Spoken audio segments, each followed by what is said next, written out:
Hi, welcome back guys. This is your friend, Parallel Deku, back with another fanfiction.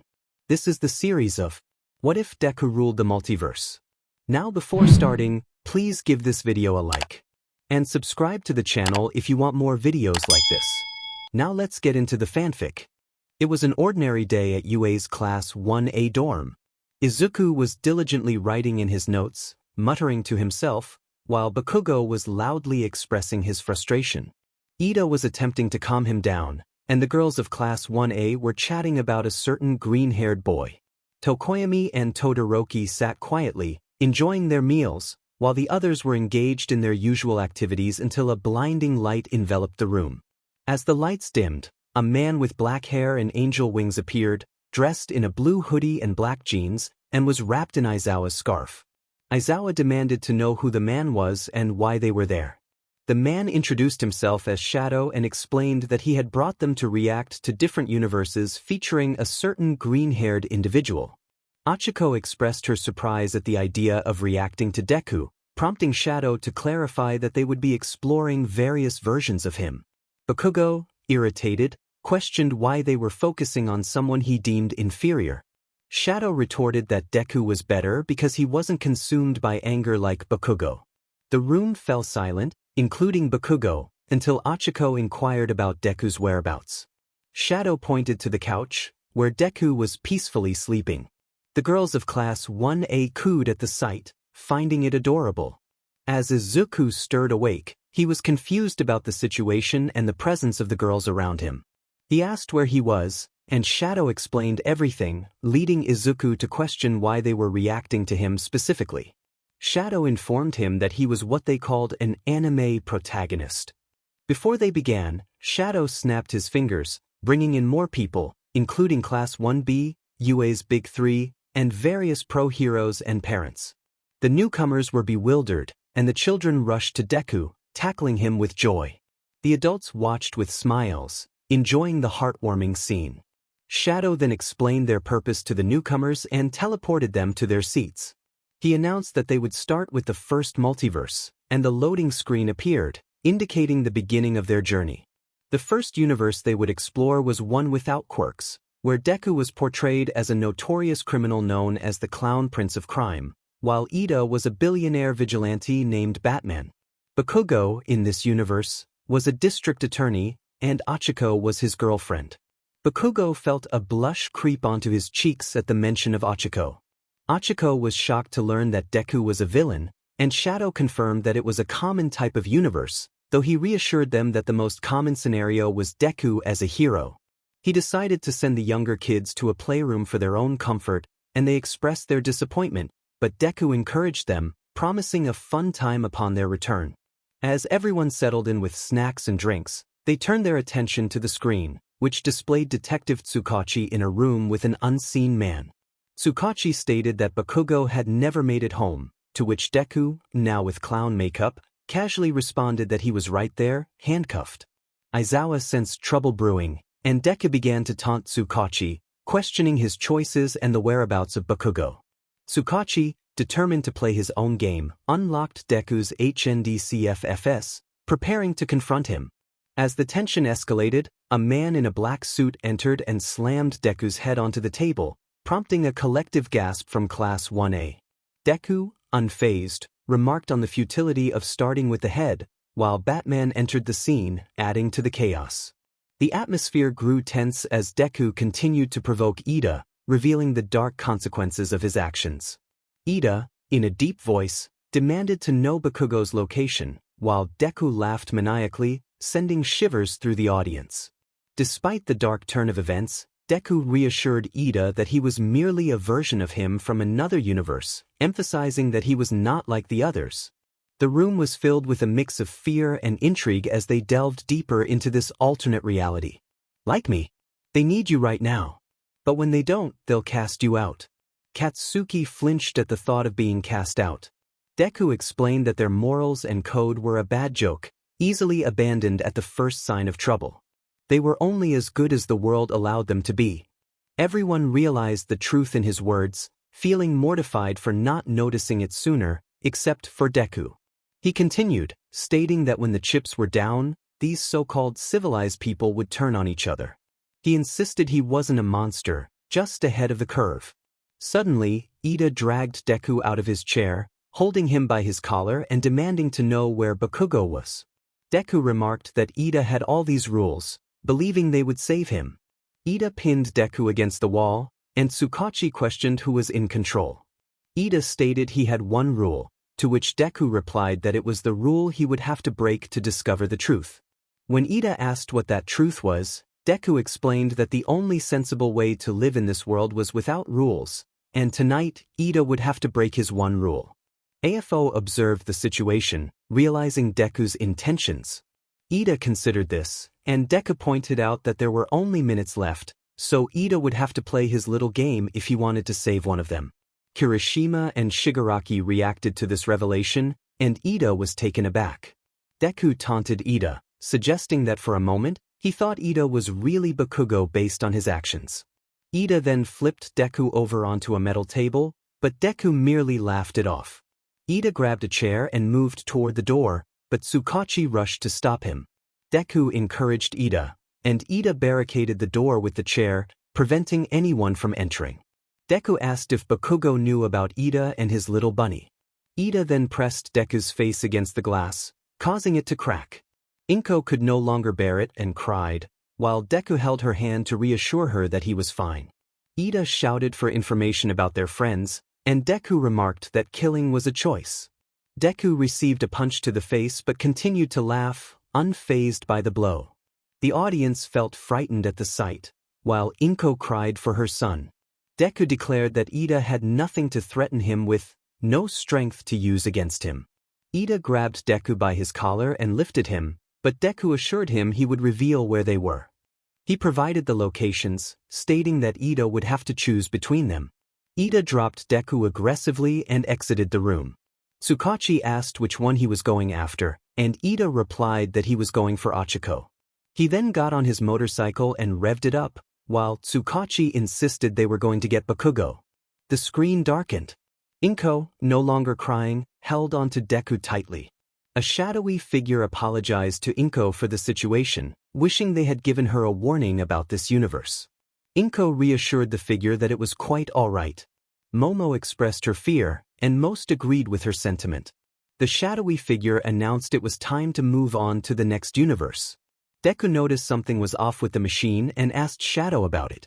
Shadow realized the machine was broken and suggested they react to memes instead. The Baku squad cheered enthusiastically for the memes, while Todoroki and Tokoyami joined in the excitement. Shadow initiated the meme reaction, and Bakugo expressed his frustration with the group. Kirishima encouraged Bakugo, insisting it was all in good fun. Dabi pointed out a meme that suggested Bakugo was afraid of ghosts, which Mitsuki confirmed had been true since he was 6. Bakugo retorted angrily, and Mitsuki demanded he stop calling her names, leading to a humorous moment that made everyone's sweat drop. As they moved on to the next meme, laughter erupted, but Deku felt embarrassed and tried to hide his amusement. Bakugo attempted to call out Deku but was suddenly tied to a chair by Shadow, who warned him to calm down or face a room full of ghosts. Bakugo grumbled in response. The three boys exchanged glances, nodded, and leaped up to shout their catchphrase, leaving everyone speechless. They sat in silence, knowing that was exactly what they would do. Shoto commented on Natsuo's lack of talent, which Natsuo found unfair. Dabi and Fuyumi agreed with Shoto, while Kaminari questioned if such moments actually occurred. Toga chimed in, attributing the situation to Natsuo's excessive time at the game store. Shigaraki, annoyed, reminded them not to call him handyman, leading to another round of light-hearted bickering among the group. Shadow concluded the meme segment and invited the viewers to decide what they should react to next, presenting options like another universe or some ships involving Deku. In the next universe, Shadow explained that Izuku was an assassin. Izuku was surprised to learn about his new role. Shadow elaborated on the setting, revealing it was during the Revolutionary War, where Izuku played a crucial part in ending the conflict. As the scene unfolded, Izuku witnessed the battle for freedom. He pushed through guards, commandeered a horse, and charged into the fray. Despite the dangers, he showcased impressive fighting skills, taking on multiple opponents with agility and determination. The audience watched in awe as he maneuvered through the chaos, using his surroundings to his advantage. Izuku's bravery was evident as he faced off against soldiers, and his actions inspired the patriots around him. He took down foes with skillful precision, even using one enemy as a shield against another. The tension escalated as he confronted Shigaraki, who commanded his forces to attack. Izuku, undeterred, leaped into action, firing arrows and engaging in combat with remarkable prowess. As the scene reached its climax, Izuku's victory over Shigaraki was met with admiration from George Washington and the onlookers. The eagle soared above the battlefield, symbolizing hope and freedom as the screen faded to black. Shadow asked for feedback on the intense scene, and the group reacted with excitement, praising Izuku's bravery and skill. They eagerly anticipated the next universe. In the following universe, Shadow introduced the concept of Izuku and his childhood friends becoming vigilantes. The group expressed their curiosity about who Izuku's partner would be, speculating on various characters. Shadow confirmed that one of the friends was indeed Shinso. The scene depicted two 14-year-olds, one with green hair and the other with purple, hiding from trouble in an alley. They listened as other kids chased them, waiting for the coast to clear. Once it was safe, they emerged from their hiding spot, and Izuku recognized Shinso's voice. They approached a box, discovering two kittens inside, which added a heartwarming touch to their adventurous lives. One was white and the other was black, both with blue eyes. Izuku picked up the white one, while Shinso took the black one. They decided to take the kittens to the vet. After a while, they headed to Izuku's house, where they went up to his room and laid on his bed. Izuku asked if Shinso was going to keep his kitten. Shinso replied that he would try, even though he wasn't sure if his mom would allow it. Izuku then wondered what Shinso would name his kitten.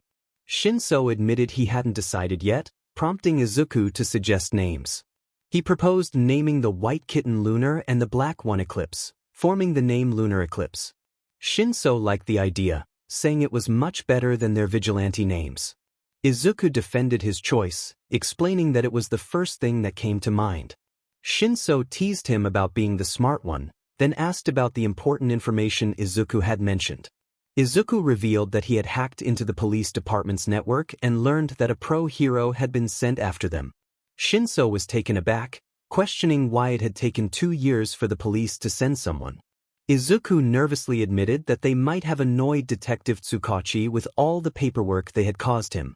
Shinso asked if the information revealed who the pro-hero was, but Izuku could only say that they were very skilled at catching vigilantes, meaning they needed to be cautious during their patrol that night. Uraraka commented on how adorable the kittens were, while Tsuyu expressed curiosity about the identity of the hero. Present Mike seemed to know who it was, glancing at Aizawa. Kaminari was eager to see what their suits looked like, and Kirishima remarked on how manly they were. Izuku's vigilante suit consisted of a green hoodie with a chest piece, black pants with protective gear, a pouch for first aid supplies and quirk supplements, a gas mask, goggles, sound quirk protection headphones with bunny ears that concealed knives, and boots with a steel base and spikes for climbing and kicking. Shinsu's suit was similar but featured a purple hoodie, dark blue goggles, and a black mask that acted as a gas mask, with his knives hidden in his arm gear. Izuku carried a bow and a medium-sized knife, while Shinso had a retractable bow staff and a crossbow. Kaminari remarked on how badass they looked, and Siro agreed enthusiastically. They leaped from building to building, landing on a rooftop. Izuku noted how quiet the night was, and Shinso agreed. They sat on the edge, swinging their legs and listening to the sounds of the city. Suddenly, they spotted a black blur land silently on the same rooftop.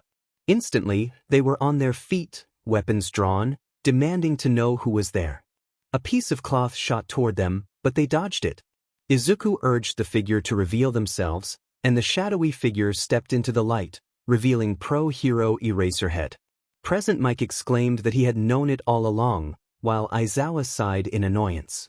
Ida wondered if Eraserhead was there to fight, but Momo clarified that he was there to capture them. Kaminari expressed concern about their potential capture, and Mina shared the same worry. Izuku and Shinso exchanged wide-eyed glances. Izuku declared that they wouldn't be caught today and threw a smoke bomb to the ground. He grabbed an arrow from his quiver, shot it into the wall of a nearby building, and pulled himself toward it, while Shinso ran across the rooftops. Eraserhead approached the edge of the rooftop and observed them leaping from building to building, noting their awareness of his presence. After running and swinging for over 10 minutes, they finally stopped to catch their breath. Izuku was overwhelmed with excitement, exclaiming about meeting Eraserhead, their favorite hero, and how cool his quirk was. Amethyst placed a hand over Izuku's mouth, urging him to calm down so they wouldn't wake the neighborhood. Uraraka giggled at Izuku's enthusiasm, while Tsuyu wondered how he could talk so much without taking a breath. Ida remarked that it would always be a mystery.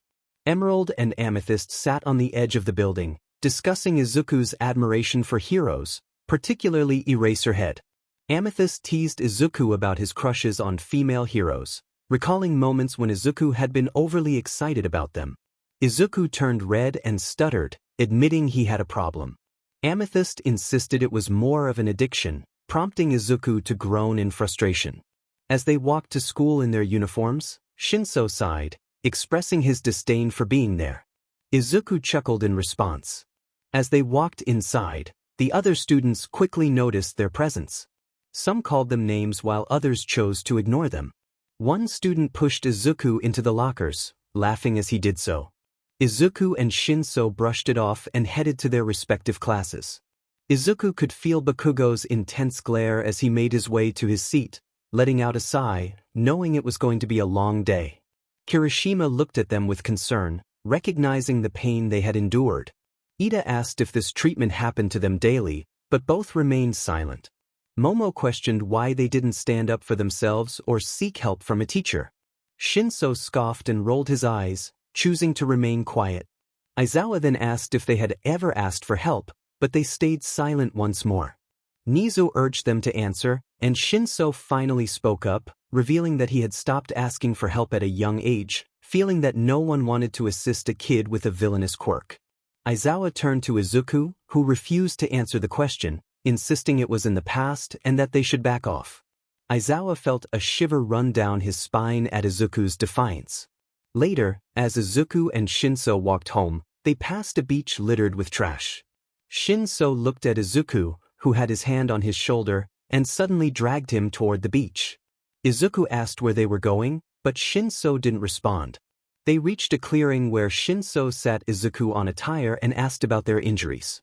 Shinso rolled up his sleeve to reveal a bandaged forearm, explaining that someone had thrown a textbook at him. Izuku hesitated before uncovering his shoulder to show a hand-shaped burn. Shinso was shocked and quickly grabbed a first aid kit from his bag, applying cream to Izuku's burn, causing him to wince in pain. Shinsu's anger flared as he expressed his frustration, vowing to take action against the person responsible. As they subconsciously rubbed their injuries, Kirishima wondered if those injuries had actually happened to them. Suddenly, Bakugo was on the floor, clutching his nose, and everyone gasped in surprise. Mina and Kaminari reacted in disbelief, while Kirishima confronted Bakugo about his actions. Shinso taunted Bakugo, but as he stood to leave, Izuku stopped him, urging him not to escalate the situation. He explained that Shinso would only get into trouble, and the system would favor Bakugo, regardless of the circumstances. Shinso groaned in frustration, throwing trash around as he vented his anger about the years of mistreatment they had endured. He kicked a refrigerator, leaving a dent as he expressed his rage at the unfairness of it all. Afterward, Shinso caught his breath and reflected on his outburst, while Izuku encouraged him, reminding him that they had each other and that was what mattered. Shinso smiled at Izuku's optimism, and together they left the beach, heading home. Meanwhile, on a rooftop, Emerald and Amethyst took a break after saving a woman from a robbery. Amethyst asked if Emerald's shoulder hurt, to which he replied it was just a bit stiff. Sensing another presence, they prepared for confrontation, but Eraserhead approached them with his hands raised in peace. He explained that he didn't want to capture them, having seen their file and noting that they had never harmed civilians. He proposed a weekly meeting to keep an eye on them, to which they agreed, but only under two conditions. Emerald wanted Eraserhead to sign his notebook, and Amethyst wanted to know how his scarf worked. Eraserhead raised an eyebrow at their demands, taken aback by their boldness. Emerald and Amethyst returned home with Eraserhead's autograph after a delightful 20 minutes. Aizawa sighed, sensing that his other self would face many headaches. Tsuyu expressed surprise that he wasn't capturing the students, but acknowledged it made sense. Kaminari couldn't believe they had agreed to it, while Mina noted it was just for an autograph. Jiro remarked on Aizawa's fanboy tendencies, prompting Izuku to hide his face in embarrassment. Ida offered a reassuring pat on Izuku's shoulder. Shiro lamented that it was over, but Uraraka was excited for the next event, and Hagakure shared her enthusiasm. The scene shifted as Shadow announced they would react to some ships involving Izuku.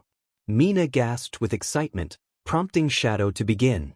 As they delved into the topic, Uraraka mentioned a late-night assignment in Deku's room, where she had ended up sleeping over. Izuku quickly clarified that nothing else had happened, while Shadow moved on to the next topic.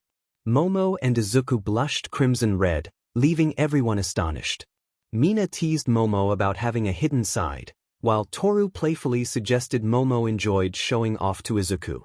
The teasing continued, causing Izuku to turn even redder as he recalled the day. Kaminari pointed out Jiru's hoodie featuring Midoriya's hero suit, which she had gotten as a surprise for him. Izuku found her adorable in it, making Jiru blush. Mina reminisced about a day at the mall when Izuku was about to eat his burger but she had playfully taken a bite first. Izuku mumbled that she was lucky to be so adorable, causing Mina to blush further. Mei remembered a moment when Izuku had managed to help her fall asleep, prompting Powerloader to ask how he had done it. Izuku explained that it involved him falling asleep beside her while she wore his jacket.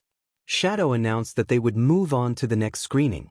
Next, Shadow introduced a scene from Izuku's other group of friends at a different school, Scouts Academy. Momo inquired about the school, and Izuku confirmed it trained quirkless kids to become heroes. Nizu acknowledged that he knew some of the students and teachers there, and Shadow began the screening. The screen displayed Izuku's friends having breakfast, and Izuku appeared, still a bit tired. Sasha greeted him cheerfully, but the audience was shocked by the sound of his voice in the morning. Kirishima and Momo expressed disbelief, while Inko confirmed it was indeed Izuku's voice after an all-night. Shadow reassured everyone before continuing. As the scene unfolded, Izuku apologized for his groggy voice, prompting laughter from his friends. They joked about how low his voice sounded, and Connie playfully asked to borrow it for a prank. The screen then went black, and Shadow asked how everyone found the segment. Nizu found it interesting, while Kaminari found it hilarious. Suddenly, new voices interrupted, and Izuku recognized his friends from Scouts Academy. They tackled him in excitement, and after a brief moment, he introduced them to everyone else. Eren, Mikasa, Sasha, Annie, Armin, Reiner, Bertolt, Connie, Jean, and Hanji all introduced themselves, with Hanji enthusiastically pointing out Levi. Shadow invited everyone to take a seat as they prepared for the next segment. He decided to put soundproof earphones on the kids, which Mandalay appreciated. Izuku then addressed Aizawa, mentioning something important while noticing Kaminari wearing Kevlar. Aizawa, arms crossed, acknowledged the tension in the room, prompting Shiro to comment on Kaminari's scared expression and Tsuyu to note Aizawa's stern demeanor. Izuku asked what was happening, and Aizawa revealed a photo of a female Shinso, leaving Izuku to connect the dots between the photo and Kaminari. Izuku jumped off his chair and backed down, exclaiming in disbelief. He grabbed Kaminari's arm, laughter bubbling up as he processed the situation. Shinso was taken aback, questioning if he was really a girl. Izuku was confused, wondering what was happening. Kaminari found it strange to see Midoriya curse, and Jiro agreed. As Izuku walked out of the office, he exclaimed that something unbelievable was happening. He called out to everyone in the hall, announcing that Kaminari had a surprising connection to the captain's daughter. Aizawa placed his hands on the desk, clearly frustrated by the ongoing chaos. Shiro laughed heartily, feeling a mix of sympathy and amusement for Kaminari. Present Mike couldn't contain his laughter either. Tsuyu marveled at how Midoriya was still able to find humor in the situation, while Midnight joined in the laughter. Izuku began banging on the office window, joyfully shouting about Kaminari's escapade. He skipped down the hall, still reveling in the absurdity of it all. Returning to the office, Izuku grabbed Kaminari's arm and pointed out the gravity of his actions. He emphasized that Kaminari had bragged directly to Aizawa, who was now the subject of their conversation. The humor of the moment was not lost on the others, who found the situation hilarious. Shiro continued to laugh, while Dabi expressed his approval of the comedic turn of events. Bakugo called Kaminari a fool, and Present Mike found amusement in Aizawa's reaction. Izuku reflected on his newfound confidence, though he admitted that it was all quite overwhelming. As he sat back down, Izuku scratched his neck, trying to process everything. Kaminari attempted to clarify that it was strange not to mention the connection with the captain's daughter, but Aizawa's deadpan response suggested he was far from amused. Ida chimed in, questioning why Kaminari had been laughing. Tokoyami commented on the revelry in the dark, while Shiro struggled to contain his laughter. Kirishima offered support to Kaminari, and Midnight found the situation amusing. Present Mike continued to laugh, but Aizawa demanded silence. Izuku proposed a humorous scenario where Aizawa could punch Kaminari, but Aizawa had something else in mind. He retrieved a taser and zapped Kaminari, who fell to the ground in surprise. The screen went black, and the audience in the theater flinched at the shocking display.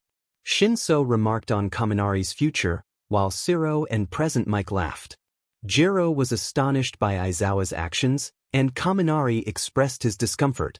The group laughed together, and Shadow suggested moving on to the next part of the story. Kaminari agreed, and Mina was excited about what was next. Shadow announced that the upcoming segment would explore Izuku's family history, prompting curiosity from the group. Inko quietly expressed her hopes for grandbabies, while Todoroki sensed something significant was about to unfold. Shadow prepared to dive into the next chapter, titled Drunk Night. Ida admonished the idea of underage drinking, but Izuku clarified that he wasn't a student at UA at that time. Ida was shocked to learn that this was a past event. Momo and Toru sought context, while Inko braced herself for the story. Izuku, feeling a wave of shame, admitted that he had turned to drinking during a difficult time. The scene shifted to a dimly lit hotel room where Izuku awoke, confused and nursing a headache. He wondered what had happened the previous night, prompting questions from his friends about his distress. As he scanned the room, he spotted an empty beer bottle, and memories of the night before flooded back. He recalled his frustration with Bakugo and the chaos that had led him to seek relief in a bar. Izuku walked down an empty street until he reached a packed bar, where he was greeted by Nagisa, the barkeep. After plopping down on a bar stool, he shared his troubles with Nagisa, who prepared him a drink. Izuku appreciated the understanding, knowing that his past favors had earned him some leniency. Izuku smirked as he took a swig from his bourbon, casually remarking about a past incident involving his sister. Nagisa reminded him to settle up, to which Izuku agreed, finishing his drink. Kirishima complimented his drinking skills, while Ida expressed concern about his age. Jean was taken aback by the revelation about Izuku's sister, prompting Momo to insist on the need for context. Izuku explained that he had owed a favor and helped his sister move on from her ex, causing several people to fall over in surprise. Inko, curious, questioned what Izuku was up to when she wasn't around, to which he humorously replied that he had done enough to lose his innocent reputation. The night progressed quickly. He enjoyed drinks with friends and shared his troubles with strangers. Eventually, he found himself dancing with a random woman, both of them caught up in the moment.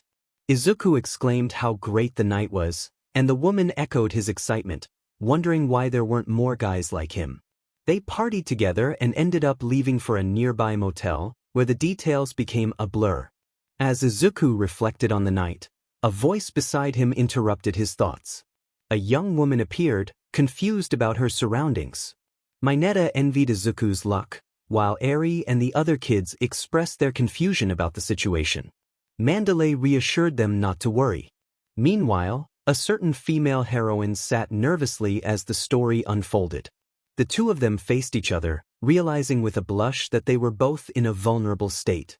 The woman screamed in panic, and Izuku quickly turned around to apologize. After a few moments of awkward silence, they struck up a conversation, both feeling the tension.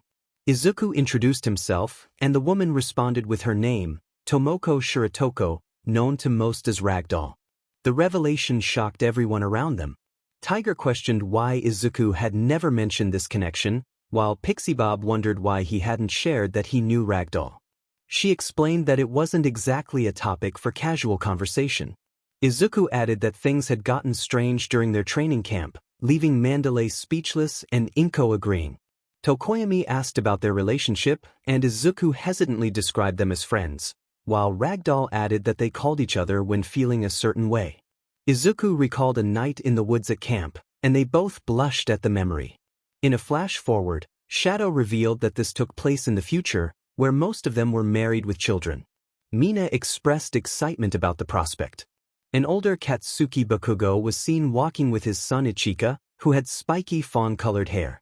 Bakugo explained to his son how to approach a girl, demonstrating with his wife, Kami. Ichika eagerly followed his father's instructions, but Kami expressed concern about the plan. Suddenly, Ichika rushed past them, carrying a confused girl over his shoulder, yelling for his father to run. Bakugo realized they had made a mistake. Izuku and Itsuka chased after them, both ready to confront the situation, with Izuku surrounded by crackling energy and Itsuka's fist enlarged. Itsuka, blushing heavily, realized that the girl Ichika had was her daughter, leading to a shocking revelation that she was one of the girls Izuku would marry in the future. Izuku commented on her cuteness, causing Itsuka to blush even more and receive jealous glares from others. Kaminari asked who all the girls Izuku would marry were, and Shadow teased that they had seen some but there were more to come, leaving several girls hopeful about their chances. The chapter concluded, promising more adventures ahead. Shadow announced that they would be watching some funny short videos featuring Izuku and his friends. Everyone was eager to join in.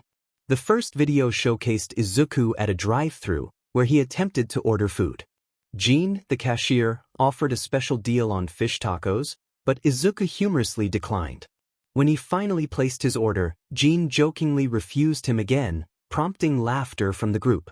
Kaminari was astonished, asking if Izuku had really done that, to which Izuku proudly confirmed. Jean playfully expressed his disdain for Izuku, who responded with a teasing remark about their friendship. Moving on to the next video, Izuku was seen in the drive-thru with Mikasa. Sasha, taking on a whimsical persona, greeted them with a quirky phrase, to which Izuku responded with a humorous and unexpected line that left everyone in stitches. The group was surprised by Izuku's choice of words but couldn't help but laugh. As the videos continued, one showed Izuku distracted by his phone while Denki ran past, only to be playfully intercepted by Ida. Izuku then mimicked Ida's signature move, leading to a comical moment where Bakugo and Kaminari shouted about the power of the karate chop.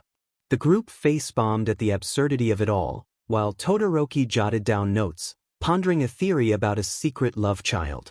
Izuku, unaware of Todoroki's musings, walked away, only to have Todoroki insist that he wouldn't be stopped. Shadow then announced the last video, which sparked curiosity among the group. Inko and All Might were surprised by what they saw, leading to a mix of reactions. As the chapter concluded, Kirishima expressed hope for more action, and Tetsu agreed. Shadow reassured them that the universe was filled with action, albeit with some emotional moments. Midnight and Mike shared their sentiments about enjoying a bit of drama. Shadow prepared everyone for what was to come, hinting at a serious turn in the story. Izuku felt a sense of dread as he learned about a looming crisis that would test him. Concern filled the room as Uraraka worried about Izuku's fate, while Shadow suggested they focus on the unfolding events rather than speculate. The scene shifted to Izuku speaking with Recovery Girl, revealing his struggles with loss and the burden of not being able to save everyone. The group was taken aback, realizing the weight of Izuku's experiences. Recovery Girl pointed out the people he had lost, including friends and mentors, deepening the somber atmosphere. Nizu, the monitor, spoke about Izuku's determination and the challenges ahead.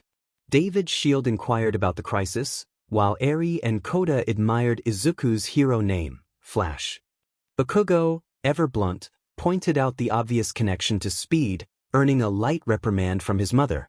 Kendo noted that Izuku had a limited time before he would vanish, which surprised everyone. Nizu ominously stated that Izuku would have to make the ultimate sacrifice on a specific date. The revelation that All Might was Izuku's father shocked the group, especially Todoroki, who had his own thoughts about the situation. Izuku expressed a desire to see his loved ones one last time, causing concern among his friends. As the narrative progressed, Izuku's urgency became clear, and an explosion interrupted his thoughts, heightening the tension. The story continued with Izuku in a serious conversation with All Might, admitting his mistakes.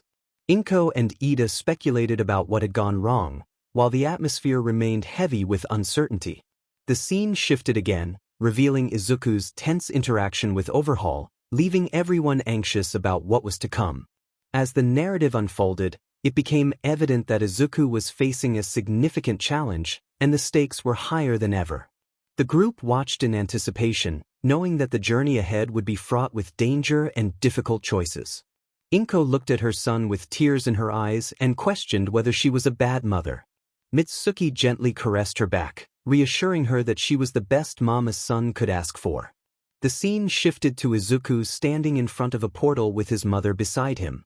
He reflected that at first, it felt like a guide, a sign that things were headed in the right direction. Next, Kendo was seen speaking with Nizu. Izuku expressed his determination not to leave his family behind, insisting that there had to be a way to stop the impending threat. Nizu apologized, and the scene transitioned to Kaminari and Momo. Izuku declared that he wouldn't lose anyone else, his voice filled with urgency. Kaminari pointed out that Izuku was not okay, prompting Jiro to wonder what the argument was about, while Kirishima admitted he didn't know. The screen changed to Izuku speaking with All Might, promising that he would find a way to get him out of his predicament. The scene shifted again, showing Izuku wearing glasses and talking to his mother on the phone. Kota remarked that Izuku looked cool in glasses, and Eri agreed enthusiastically. Inko expressed her gratitude for the anniversary tickets to Atlantis, mentioning that she and Izuku's father had always wanted to go. Suddenly, the atmosphere darkened as Shigaraki was shown holding All Might, a weapon pointed at him. Izuku, filled with desperation, urged Shigaraki to kill him instead, but All Might firmly refused. Many around them were in tears, some struggling to hold back their emotions. The scene shifted back to Izuku pleading with Kendo, while Gran Torino voiced his concerns about the situation. Kendo called out to Izuku, and the focus returned to his conversation with All Might, where Izuku expressed his sorrow for the situation they were in. Uraraka, still crying, questioned if there was anything they could do to help. Shadow explained that any attempt to intervene would lead to total destruction of all universes connected to Izuku. Uraraka felt a mix of sadness and anger at her inability to help, even though it wasn't truly Izuku. Izuku narrated that the situation felt like a sword hanging over his head, and he apologized to All Might for the predicament they were in. The scene shifted back to Shigaraki, who was still holding All Might. Izuku shouted out in alarm, but the tension escalated as Shigaraki's hand pierced through All Might's heart. Izuku and everyone around him screamed in unison, their anguish palpable. The focus then turned to Izuku desperately pleading with his father, who was close to death, not to leave him again. The room fell silent as everyone absorbed the gravity of the moment.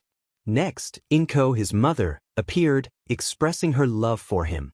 Shigaraki taunted Izuku, claiming that family was a weakness. Ectoplasm questioned why Izuku had to endure so much pain, and Izuku simply looked up, overwhelmed. The scene shifted back to Izuku arguing with Kaminari and Momo, where he expressed the depth of his pain over losing his father. Shiro acknowledged how much that must have hurt, and Momo confirmed that she understood the feeling of watching someone you love die. The narrative transitioned to Izuku speaking with Nizu, who explained that for billions to survive the coming crisis, a significant sacrifice would be necessary. Izuku realized that this would impact the entire world. The scene changed to a hospital bed, where Izuku, All Might, and Aizawa questioned why they often found themselves in such situations. Izuku revealed that he had seen billions of possible futures, all filled with death and despair. As the scene shifted to show Kaminari, Momo, and Mirio being chased by a menacing wave of red energy, Izuku lamented the loss of all those lives. Kendo was shown disappearing as the energy wave struck her, and Izuku felt the weight of their suffering. He then found himself back in the hospital bed, acknowledging that he now understood Nizu's words. He would have to make the ultimate sacrifice. All Might felt pain at being unable to help young Midoriya, while Gran Torino recognized Izuku's willingness to sacrifice himself for the greater good. Todoroki noted that this was just how Izuku was. He always put others before himself without a second thought. The scene shifted to Izuku sitting in a chair, comforted by his mother, as memories of his life played out before him. Izuku confided that he had seen everyone he cared about perish, and the only scenario in which they all survived was if he sacrificed himself. Midnight observed the sweet bond between Izuku and Kendo, who blushed as she comforted him. The atmosphere lightened slightly as they all began to feel a bit better after witnessing the emotional moments. Izuku declared that if his death was the only way to save the universe and protect his loved ones, he was willing to make that sacrifice. Empty Lady remarked on Kendo's luck in having someone like Izuku by her side. The scene then shifted to Izuku and his mother stepping into the portal, with Kendo encouraging them to make their next move count. The narrative shifted again, showing Izuku laughing with his friends, a stark contrast to the earlier tension.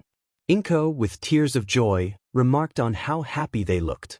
Izuku suggested they start preparing the team for the crisis ahead, possibly even for a world without the Flash. The screen faded to black, and Shadow asked the group if they enjoyed what they had seen, receiving mixed responses. Despite the lighter moment, everyone remained concerned about what might happen in that universe. Shadow suggested they react to some memes next, and the group agreed, ready to shift gears once more. Oh, and Bakugo, I'm not really sorry for what's about to happen. Bakugo looked confused and asked what was meant by that. Shadow simply told him to wait. The Aodi squad, Deku squad, and some of the harem gasped in anticipation.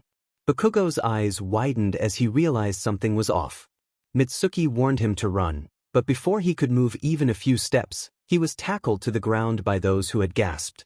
After a few moments, Bakugo lay on the floor, looking a bit worse for wear with bruises and a black eye. Shadow then declared it was time to get back to the memes. Izuku chuckled, recalling the incident. Aizawa, surprised, asked if that had actually happened. Shigaraki confirmed it, saying it was quite entertaining. Izuku agreed, reminiscing about the event. Overhaul, still annoyed, expressed his disdain for the group because of it. Shigaraki and Izuku told him to be quiet, pointing out that he would have disliked them regardless. Shadow then announced it was time for the next segment. Izuku and Shinso smiled, thinking about what could have been. The girls exclaimed how cute it was. Shadow moved on to the next one. Izuku recalled a particular day with fondness, and Achiko agreed, noting how enjoyable it was, especially the memes they had shared. Izuku chuckled, remembering just how funny those memes were.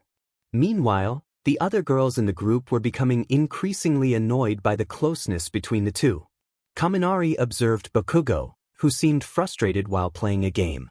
Bakugo expressed his irritation at being repeatedly attacked by an opponent in Super Smash Bros. Kirishima pointed out how Todoroki was calmly browsing memes and reviewing notes instead of training, which drew a disapproving glance from Endeavor, who believed Todoroki should focus on becoming stronger rather than making friends. Kaminari and Izuku enthusiastically agreed that it was indeed a fun time, while Jiru noted that it was clear the two shared a unique bond. A few in the group chuckled at her comment, recognizing its truth. Shadow then announced it was time to move on to the next multiverse, and Izuku admitted he had felt quite scared during the previous adventure. Kaminari echoed his sentiment, expressing disbelief at the events they had just experienced. Aizawa remarked that he couldn't trust them to be alone in class for any length of time. Shadow introduced the new multiverse, explaining that an apocalypse had begun 3 years prior, and Izuku and his middle school best friend were surviving together. Kirishima inquired about the nature of the apocalypse, to which Shadow cryptically replied that it was the alive but dead kind. Kaminari was excited about this revelation, while Jiru sought clarification, only to find that Izuku seemed to be the only one who understood. Kaminari proudly declared that he had knowledge no one else did, leading Siro to urge him to share. Kaminari revealed that they were dealing with zombies, which prompted Ida to express skepticism. However, Shadow confirmed Kaminari's assertion, much to his delight. He then mentioned he would be taking Eri, Kota, Mahoro, and Katsuma along, to which the kids reacted with disappointment. Shadow reassured them that they would be taken to a room where they could watch Deku, eliciting cheers from the children. As the scene shifted, two figures were seen walking down a desolate road lined with half-dead trees. As they drew closer, it became clear that the figures were Izuku and Kaminari. Izuku was dressed in a black shirt and a blue flannel hoodie, paired with black ripped jeans and combat boots. He was equipped with a black katana, a suppressed pistol, throwing knives, and a bow with arrows. Kaminari wore a dark gray shirt and a black denim jacket, along with gray ripped jeans and combat boots. He carried a white katana and a suppressed assault rifle, slung over his shoulder. Kaminari remarked on how impressive they looked, to which Izuku wholeheartedly agreed. Nizu noted how much older they appeared, and All Might concurred. As they continued their journey, Izuku's voice narrated their story. He introduced himself as Izuku Midoriya and his friend Denki Kaminari, explaining that they were both 18 years old and had been surviving together since the fall, a catastrophic event that had devastated their world. They had lost their parents to the creatures known as the Fallen, and for the past 2.5 years, it had been just the two of them. Izuku shared that the last time they encountered other survivors was 5 months ago at a military camp, which they suspected had since been destroyed. Tsuyu expressed her concern about the gravity of their situation, while Kirishima admired their camaraderie. Jairu teased Kaminari, who proudly declared himself a badass idiot. Izuku continued to explain the origins of the apocalypse, detailing how a dangerous toxin had been released into the air after a failed attempt to send it into space. The government had tried to protect people by distributing pills, but many had already inhaled the toxin and succumbed to its effects, leading to the rise of the Fallen. Denki, curious about their journey, asked how long it would take to reach the next city. Izuku sighed, reminding him that he had just answered that question moments ago, estimating it would take about a day or a day and a half. Denki then shifted the conversation to a more personal topic, sharing a humorous detail about his past relationships, which led to a playful exchange between the two friends. Izuku rolled his eyes at Denki's antics, while Kaminari recounted the names of several people Izuku had been involved with, showcasing their long-standing friendship amidst the chaos surrounding them. Izuku was surprised to learn that they could name the creatures. He had always thought it was just a saying, but the phrase about thick thighs saving lives seemed to fit Usajiyama-sensei perfectly. He couldn't help but think about how he would gladly face any challenge if it meant being near her again. The thought made him blush, and he noticed the girls around him were equally flustered, while some of the others looked on with envy. Miruko, in particular, seemed to be lost in her own thoughts, her legs rubbing together in anticipation. Mina commented on Izuku's charm, expressing her astonishment at how he seemed to attract attention. Inko, Izuku's mother, was curious about what he was doing in this strange world. Izuku stammered that it wasn't him, but Inko was skeptical. Bakugo laughed heartily at the situation, prompting Izuku to plead with him to stop. Suddenly, they heard a low growling noise that sent a chill down their spines. Izuku quickly grabbed a bow and arrow from his quiver, drawing the string back, while Kaminari unsheathed his katana. Izuku gestured to Kaminari, indicating that there were likely many creatures nearby, drawn by something. Kaminari nodded in agreement, and they cautiously made their way into the forest, where the growling grew louder. As they reached the top of a hill, they were met with a shocking sight. Below them, in a clearing, stood a cabin with a car parked beside it. A crowd of the undead was gathered, fighting over something. Their eyes widened in horror as they realized they were battling for the lifeless body of a girl with blue hair. The gruesome scene was unsettling, and the air was thick with the stench of decay. The group reacted with shock and fear. Uraraka and Ida covered their eyes, while Todoroki watched in disbelief. Inko fainted, and the UA staff looked pale. Kirishima and Siro struggled to keep their composure, and others stared wide-eyed at the scene unfolding before them. Tokoyami remarked on the darkness surrounding them, while Todoroki found the situation oddly fascinating. Dabi expressed his frustration with the chaos, and Izuku noted that the two figures in the fray resembled Hato-senpai and Amijiki-senpai, or what was left of them. Nijire confirmed the grim reality, and Kirishima gagged, triggering a chain reaction among his friends. Kaminari, feeling nauseous, turned away, while Izuku focused on the last group of the undead surrounding the car. He squinted, realizing someone was trapped inside. His heart raced as he recognized a little girl with long white hair, wearing a red shirt and black pants, clutching a dark red backpack. He tapped Kaminari, who was trying to steady himself, and pointed out the girl. Kaminari's eyes widened in alarm, and he understood Izuku's desire to save her. Izuku nodded, and Kaminari sighed, reluctantly agreeing to help. They devised a plan, with Kaminari expressing his frustration at being used as bait. Izuku reassured him that it wouldn't be so bad, just a way to lead the creatures away. They agreed to meet back at the road once Kaminari had drawn them far enough away for Izuku to rescue the girl. As Izuku crouched behind a tree, he counted the undead surrounding the car 11 in total. He readied his machete and waited for Kaminari's signal. He noticed the girl's tears as she looked down, and he silently urged her to look up. When a creature banged on the car window, she jumped and met Izuku's gaze. He shushed her gently and gestured for her to stay still, and she nodded in response. Suddenly, a loud crack echoed through the air as the window began to break, drawing the attention of the nearby undead. Panic surged through Izuku as he realized time was running out. Kaminari, feeling the weight of the situation, steeled himself, knowing he had to act. He took a deep breath, preparing to lead the creatures away from the girl, determined to help his friend and save the innocent life trapped within the car. He turns his head toward the source of the sound and notices the car window cracking, with several undead approaching it. He exhales sharply, preparing himself. He grabs his assault rifle and takes a deep breath, calling out to the undead, trying to draw their attention.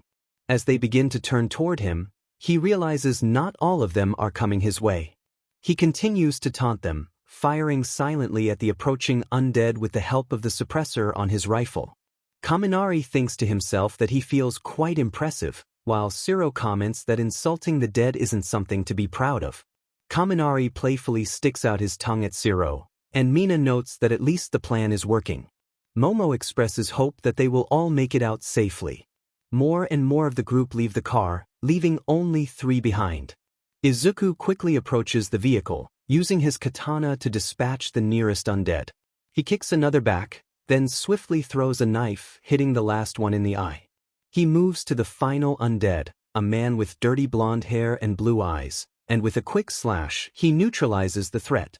After securing his katana, he opens the car door and gestures for the girl inside to come to him. He reassures her, promising to keep her safe as he carries her away from the car. Mirio wonders if he is the one who was just defeated, while Nijire thinks the fallen undead looks like her. Kirishima expresses disbelief at the amount of blood that came from the undead, feeling overwhelmed. Mina comforts him, and Todoroki acknowledges that at least Izuku saved the girl. Izuku runs until he reaches the main road, where he slows down and kneels in front of the girl. He checks their surroundings for any threats and asks her name. She looks up at him, her eyes still red from crying, and introduces herself as Eri. Izuku smiles and introduces himself, asking if she knows sign language. Eri nods, saying she only knows a little, and her eyes begin to water again. He pulls her into a comforting hug, promising to keep her safe. Eri expresses her gratitude.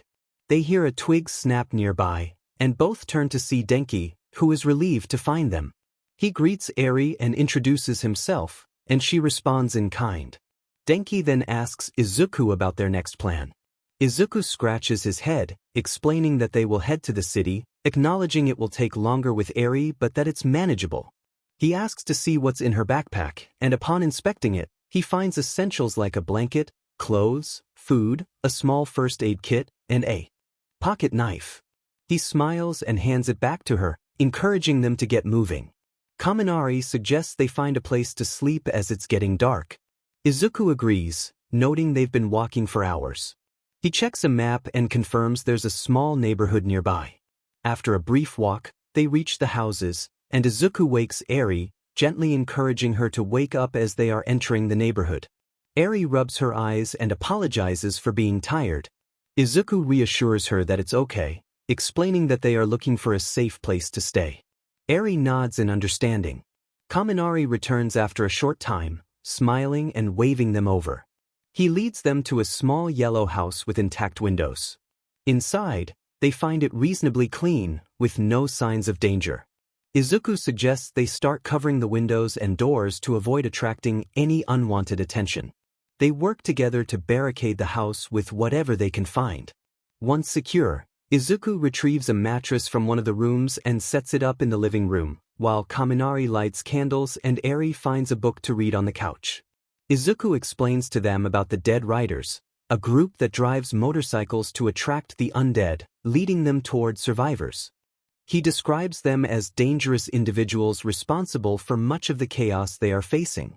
Izuku kneels in front of Eri, ready to reassure her once more. "What are you reading?"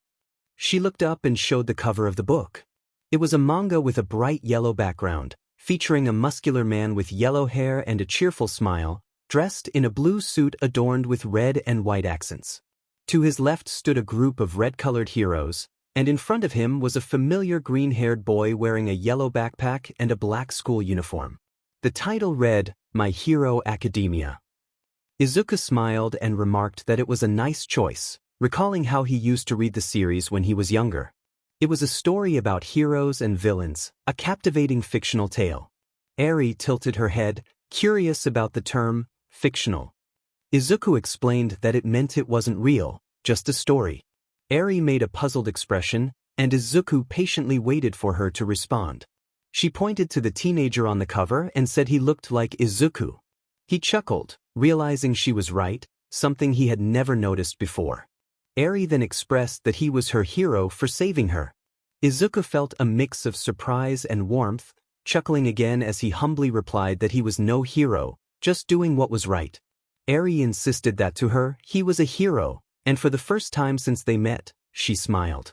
The screen darkened, and the reactions began. Mina exclaimed how cute it was, while Uraraka agreed, calling it adorable. Kirishima shouted about the manliness of it all, and Tetsu echoed his enthusiasm. Kaminari declared his awesomeness, to which Shiro playfully responded. All Might pondered his existence, questioning if he was just a story. Aizawa asked if Izuku was okay, while Gran Torino dismissed it as him just being silly. Shadow then asked if everyone was ready for the next segment, and Mina enthusiastically agreed. Ida reminded everyone to keep the language clean. Uraraka confirmed their readiness, and Shadow prepared to react to all of Deku's fights. Izuku hesitated, concerned about the inclusion of certain fights, but Shadow assured him they would cover everything. Izuku decided it would be best to leave with the kids, and Shadow teleported Izuku, Eri, Kota, Mahoro, and Katsuma to another room. Momo questioned if the fights were serious enough to warrant their departure, and Shadow confirmed they were. He then began with the first fight. Kaminari exclaimed in surprise at a particular moment, while Shinso noted how Izuku escaped the brainwash. Kirishima found it all quite strange. Shadow moved on to the next scene. Everyone gasped in disbelief upon learning that they had defeated Stain. Mina recalled the news claiming that Endeavor had beaten Stain, to which Todoroki explained that it was said to avoid trouble. Shadow expressed his desire to show what happened afterward. The group was astonished to learn that Izuku had saved Midoriya, the kid. Shigaraki angrily questioned why Stain had sacrificed his Nomu to save Izuku. Stain explained that Izuku was a true hero, caring only about saving people rather than seeking fame or rewards. Aizawa smirked, acknowledging Izuku's impressive feat of defeating someone who had harmed multiple pro-heroes. Mike, surprised, asked if Aizawa was actually smiling, catching everyone's attention. Aizawa told him to be quiet, and Shadow moved on to the next scene. The audience erupted in shock at what they saw, with nearly every girl in the theater blushing and admiring Izuku's appearance. They whispered among themselves, captivated by his physique. Kaminari was astonished that he had also defeated Muscular, while Kirishima and Tetsu celebrated Izuku's manliness. Hawks observed the situation and remarked on the kid's unpredictable nature. Bakugo questioned how someone could use their full power without sustaining injuries. Shadow explained that Eri's quirk allowed her to rewind Izuku's body to a time before any damage occurred. Kaminari found this explanation reasonable. Mina wondered if this was the reason for Izuku's tardiness to the concert. Shadow confirmed her suspicion. Kamui Woods inquired if Izuku was always getting into trouble, to which Aizawa admitted that he was indeed his #1 problem child. Kamui asked if Aizawa ranked them, and Aizawa confirmed that he did. Jairu recalled the day in question, and Kaminari shared her sentiment. Aizawa was surprised to learn that they had been present, prompting a roll call of others who had also been there, including Kiri, Bakugo, Todoroki, Momo, Achiko, Tsu, Ida, and Mineta. Aizawa sighed, recognizing the group as problem children.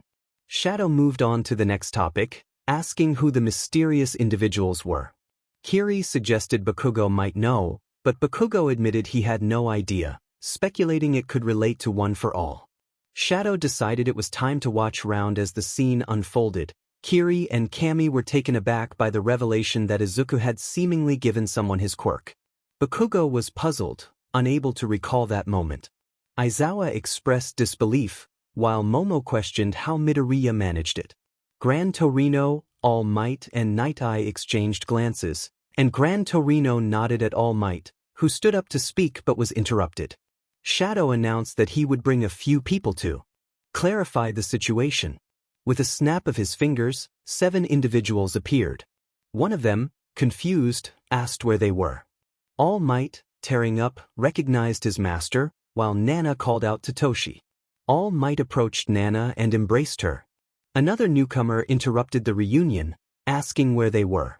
Shadow took the opportunity to explain the multiverse and the purpose of their gathering.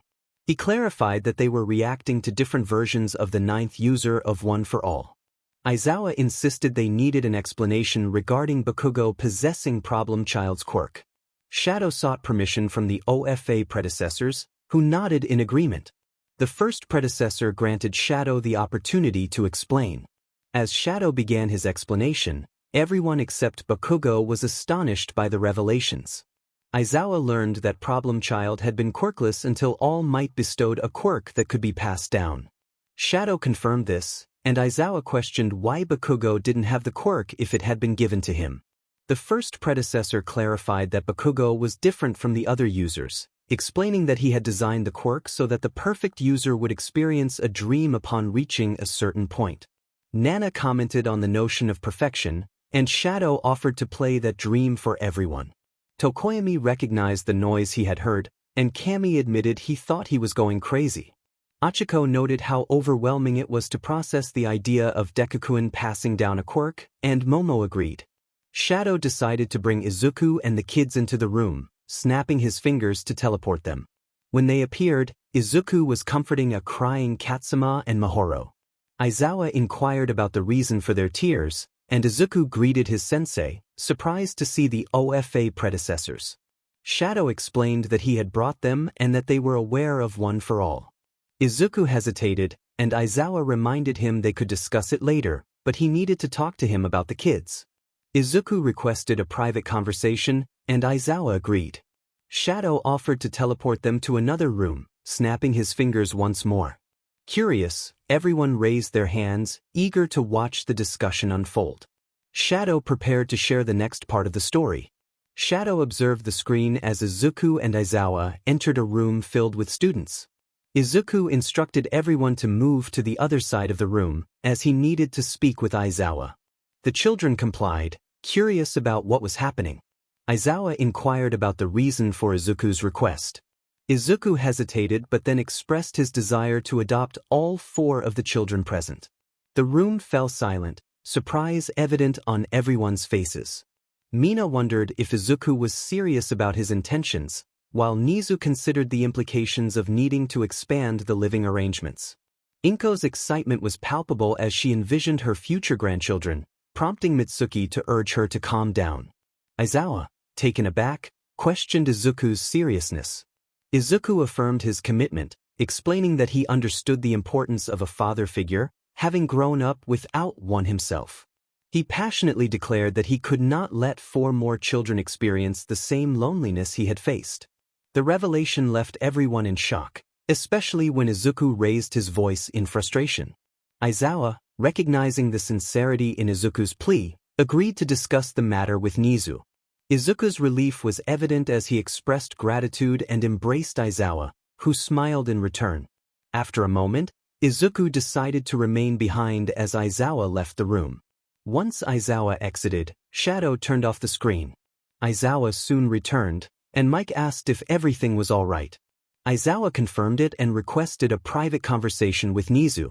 The two left the theater, prompting speculation among the students about the potential for additional dorms. Excitement buzzed in the air as they anticipated the new arrivals. After a brief wait, Aizawa and Nizu returned and took their seats, ready to continue with the next segment. Shadow announced the next activity, and everyone eagerly prepared to react to TikToks. Eri's enthusiastic shout filled the room as she urged Izuku to move faster. Izuku leaned back, playfully pretending to struggle against gravity, which led to a humorous moment as he fell, much to the amusement of Eri and Kota, who playfully scolded him for his antics. Mina found the exchange adorable, while Momo agreed, noting how cute Eri and Kota were together. Shadow moved on to the next TikTok, where Izuku, Todoroki, and Ida found themselves in an unexpected predicament in the teacher's lounge. Izuku's adventurous spirit led them there, and Ida questioned whether they ever felt fear. Izuku candidly admitted his fear of dying alone, revealing his motivation for bringing his friends along. Todoroki explained their situation, while Aizawa entered, having caught them in the act. He humorously recounted how he had to restrain them to prevent any embarrassing mishaps, particularly pointing out Midnight's mischievous intentions. The girls in the room blushed at the mention of Izuku's physique, feeling a mix of admiration and jealousy. In another TikTok, Bakugo expressed disbelief over a peanut butter sandwich incident, only for Izuku to downplay it, claiming he had stopped it with his head. Bakugo acknowledged Izuku's friendship, leading to a light-hearted moment between them. Shadow noted that this particular clip was from an alternate universe where Izuku was born with a quirk, flipping their usual dynamic. Bakugo reflected on their friendship, despite the differences in their abilities. "I need to apologize to him." Monoma felt a rush of embarrassment as he was knocked out. Kendo quickly intervened, apologizing for her actions. A middle schooler looked on in awe, and pro-hero Deku approached him, asking if he needed assistance. The boy, a bit flustered, wondered if he could become a hero without a quirk. Deku chuckled, reminiscing about his own past, and assured the kid that he could definitely be a hero. The crowd around them was captivated by the interaction. Mina exclaimed how adorable it was, while Toru agreed wholeheartedly. The users of One for All exchanged glances, realizing that Deku might have found the next successor. Inko and another figure expressed their pride in Izuku, and All Might praised him for his growth. Shadow announced that they were done with the previous activity and asked everyone how they felt about it. The responses varied from cool to funny, and Shadow prepared for the next showing, confirming that everyone was ready. As the chapter came to a close, Shadow contemplated which story to continue next. He presented 3 options: the neglected anime hero, Izuku Wayne, the successor of heroes, or Dekuverse. If they chose Dekuverse, they would need to decide on the next chapter's theme. Shadow then snapped his fingers, bringing Izuku and the kids into the scene. Izuku greeted them and encouraged everyone to take a seat. The kids eagerly followed, calling him various affectionate names. Curious about the next activity, Izuku asked what they would be reacting to this time. Shadow revealed that they would be looking at ships, prompting Mina and Toru to squeal in excitement. As they began, Monoma expressed surprise at a particular pairing, his voice tinged with jealousy. Kendo blushed and admitted it was a dare, while Mina teased that it had gotten a bit heated.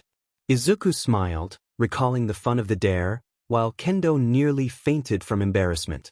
Shadow called for the next segment. Yui felt embarrassed, her cheeks flushed as she acknowledged that the events they were discussing had not happened. Izuku confirmed her statement, and Shadow added that this was a glimpse from the future, noting Izuku's longer hair as evidence. Izuku recalled their visit to the museum, which made Setsuna blush even more at the mention of their date. Some of the girls in the group felt a twinge of jealousy at this revelation. David expressed his surprise, questioning how and when these events transpired. Melissa hesitated, and All Might pondered aloud, wondering if this would make him a grandfather or a great-uncle. Nana face-bombed at the thought, while Shadow moved on to the next topic. Izuku remembered another moment, and Nijire chimed in, confirming her recollection. Achiko was curious about how they ended up in that situation.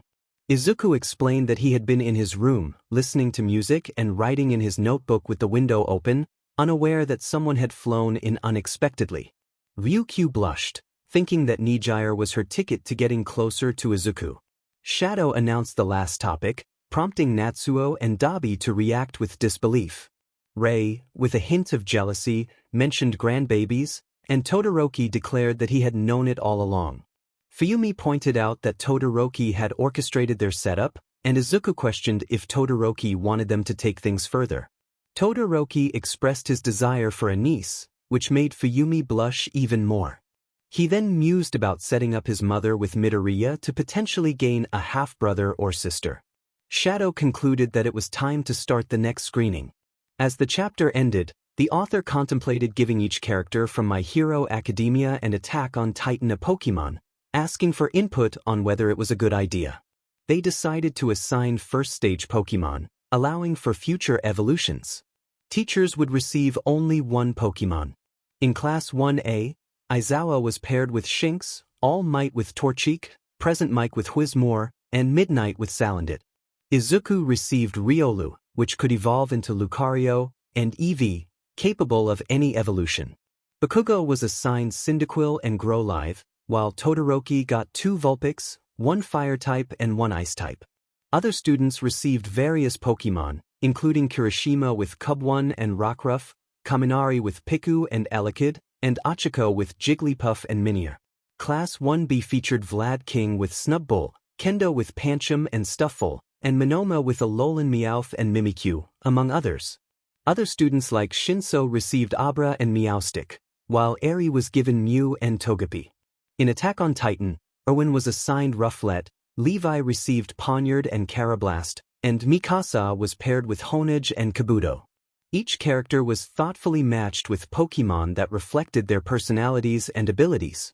Once the Pokemon list was finished, Shadow planned to give them their Pokemon, but that was for later. Shadow announced that they would watch the Emerald and Amethyst universe again, which excited Kaminari and the others. The group was eager to start. The screen displayed Emerald and Amethyst sitting on the edge of a rooftop, gazing at the city lights at night. They were engaged in conversation when they heard someone approaching from behind. Amethyst greeted Eraserhead, affectionately nicknamed Eraserdad by them. Eraserhead playfully reprimanded them for the nickname, but they insisted he secretly enjoyed it. Present Mic chimed in, noting that they likely saw him as a father figure. Eraserhead tried to hide a smile behind his scarf, but it was clear he was amused. Amethyst inquired why Eraserhead had called them there, noting that he usually checked on them on Sundays, and today was Friday. Eraserhead explained that he had heard about the Ruby and Gold Vigilante duo. Emerald scoffed at the mention of the copycats, while Eraserhead confirmed they were indeed trying to get attention. When the police arrived at the scene of a robbery, they found playing cards with messages of admiration for Emerald and Amethyst. Nizu remarked that these fans were going to great lengths to get their attention, and Siro commented on their dedication. Achiko wondered what the heroes would do about it, and Mina shared her curiosity as well. Eraserhead revealed that the police wanted to give Emerald and Amethyst temporary hero licenses to help catch the duo. The two were hesitant, questioning if it was a trap, but Eraserhead reassured them that he would be with them and that they could keep their identities secret. They agreed to participate, and Eraserhead instructed them to meet at the police station on Sunday at 11 p.m. As Eraserhead left, he smirked and called them sons, which left Emerald and Amethyst in disbelief. They exchanged glances, surprised by the affectionate term. Mina and Present Mic teased Eraserhead about his paternal feelings, while he dismissed them.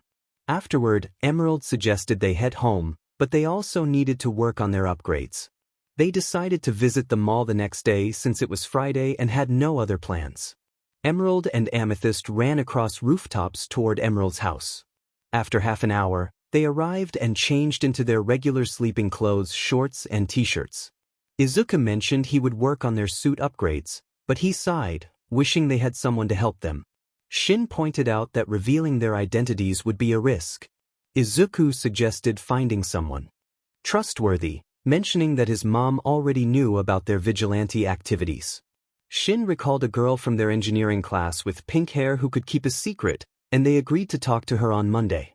As they settled in for the night, Shin announced he was tired and headed to bed, while Izuku turned off the lights after wishing him good night. The next day, Izuku woke up early, groaning about the time.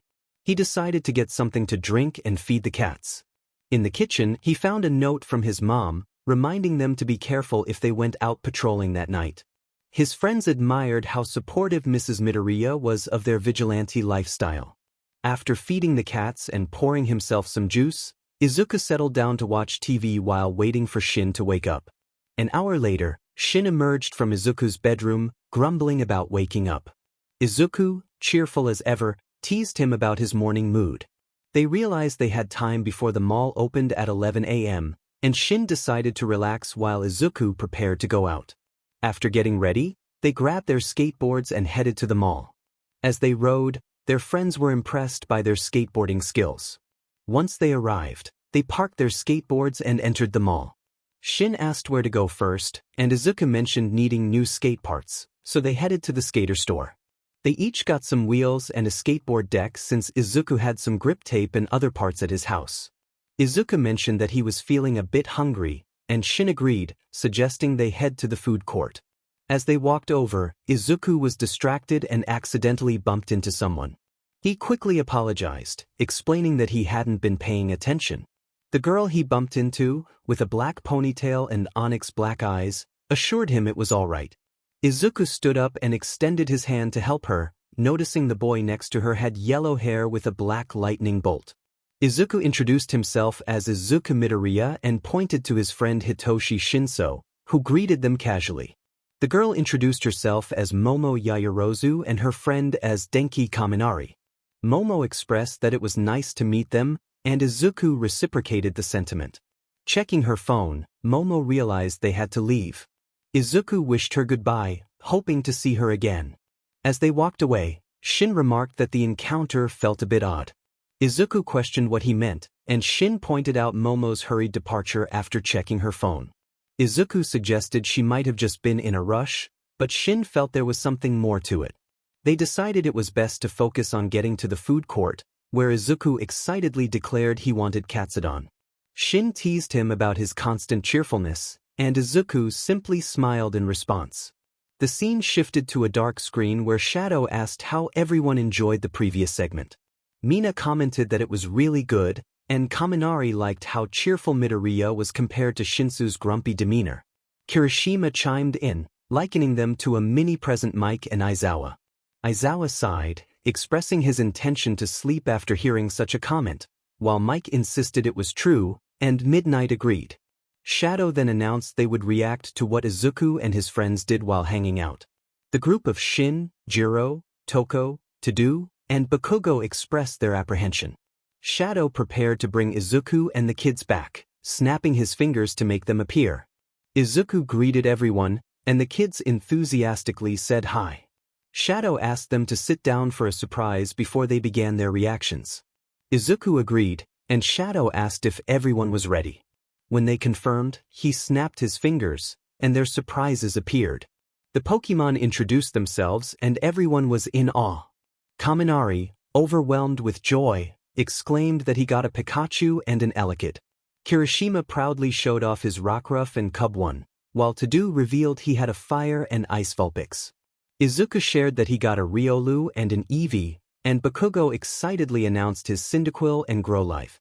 The kids showed off their legendary Pokémon, and Izuku praised them for their cool choices. With everyone ready to watch Izuku and his friends, Shadow asked if they were prepared to start, and the group eagerly affirmed. Shadow announced their return, smiling at the audience. Izuku, curious, asked what Shadow was looking at. Shadow assured him that there were readers present, even if the others couldn't see them. The group began to wonder about Shadow's sanity. Shadow then shifted the topic, stating they would be reacting to more ships. Mina expressed her excitement, and Shadow proceeded to the first one, prompting the girls in the harem to admire someone in a suit. Izuku recalled a time he took someone to a support ball, which Mei explained was a fancy event for hero gear makers and support corps students to celebrate the best gear. Melissa mentioned she didn't know Izuku and his friends were attending until she saw them at the entrance. Izuku admitted he might have had a bit too much to drink and ran out with some support gear, to which Inko responded with a knowing tone. As the next scene appeared, both Jiro and Izuku felt a bit embarrassed. Kendo, feeling a twinge of jealousy, inquired about what was happening. Izuku explained a moment in the kitchen when Jiro fell on him while trying to reach for something. Jiro confirmed this, and Achiko asked if anything else had occurred. Jiro insisted nothing more happened, and Izuku thought otherwise. Shadow moved on to the next scene, where Mina squealed in delight at something cute, and Momo expressed her desire for one of the items. Izuku shared that he and Achiko had visited a hero merch shop at the mall and decided to buy merchandise for each other and every student in Class 1A. As Shadow prepared to show the last scene for the day, Izuku recognized it as a time he took someone to a restaurant. Yui reminded him of a mishap with a waiter that required her to fetch him clothes from a nearby store. Izuku confirmed this, and Shadow concluded the session, telling everyone they could head to their rooms. As the group dispersed, Shadow remained at his computer when a portal opened behind him and a man stepped through. Shadow sighed, knowing he would have to reveal something important to the others. The man insisted it was necessary for them to know about Izuku Midoriya's future. The next morning, everyone gathered again, eager for the next session. Shadow asked who was ready and the kids enthusiastically responded. However, he explained that they would need to move to another room because the upcoming content involved a villain universe. He promised the kids there would be candy apples and videos of Deku in the playroom, and they quickly left. Izuku and Inko were surprised at how fast the kids departed.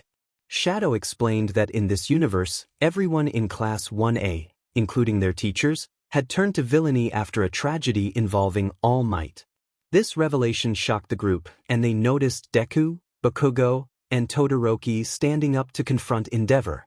To avoid any violence, Shadow intervened, and moments later, the three returned, looking disheveled but proud. Izuku approached Fuyumi and Rei, reassuring them they wouldn't have to worry about Endeavor for a while, which made them blush. As Shadow began the next scene, a hero was shown pleading for his life. The tension rose as a mysterious figure drained the hero's quirk, leaving him lifeless. The audience gasped, and Aizawa questioned if the figure had indeed taken the hero's quirk. Izuku, visibly shaken, confirmed it. Shadow explained that in this universe, Izuku had defeated the League of Villains, except for Dabi, at Todoroki's request. He had also defeated All for One, merging their quirks into the strongest power imaginable. The villains in the room were left in awe and fear at the thought of Izuku's capabilities. A random villain was ordered to dispose of the body, but Aizawa scolded Izuku for not following instructions about keeping things tidy. Izuku, shrugging off the reprimand, mentioned that Bakugo and Kirishima had returned from their mission and decided to head to his room to wake up the girls, jokingly teasing Aizawa about his own plans. Aizawa sighed, recognizing Izuku's tendency to be a handful. Joke, Aizawa, and Mike felt a flush of embarrassment at the revelation, while the rest of Class 1A, excluding Izuku, were taken aback to learn that Aizawa was bisexual. Izuku observed the reactions around him and noted how unsurprised he felt. He thought it was quite obvious, but Bakugo, ever the skeptic, voiced his disbelief, implying that only someone like Izuku could think that way. Shadow then added an intriguing detail about some pro-heroes being spies for the villains, prompting Miruko to inquire who they were. Shadow teased that they would find out soon enough. Later, Izuku entered his room and found two figures nestled under the covers of his bed. With a sigh, he approached and gently shook them awake. As they stirred, he recognized Midnight with her long, semi-dark purple hair and light blue eyes, and Miruko, who sported white bunny ears and white hair. They both looked up at him, slightly confused. Izuku informed them that they were the last ones still asleep. Midnight apologized, while Miruko admitted they were still tired from the previous night. Izuku reassured them, lifting their chins and giving them both a gentle kiss. The girls exchanged glances, realizing their unique bond with him, and felt a rush of happiness. Izuku encouraged them to get ready, as they had plans for the day. A short time later, the majority of Class 1A, along with a few teachers and Miruko, gathered in the meeting room. Izuku noticed some members were missing and asked about them.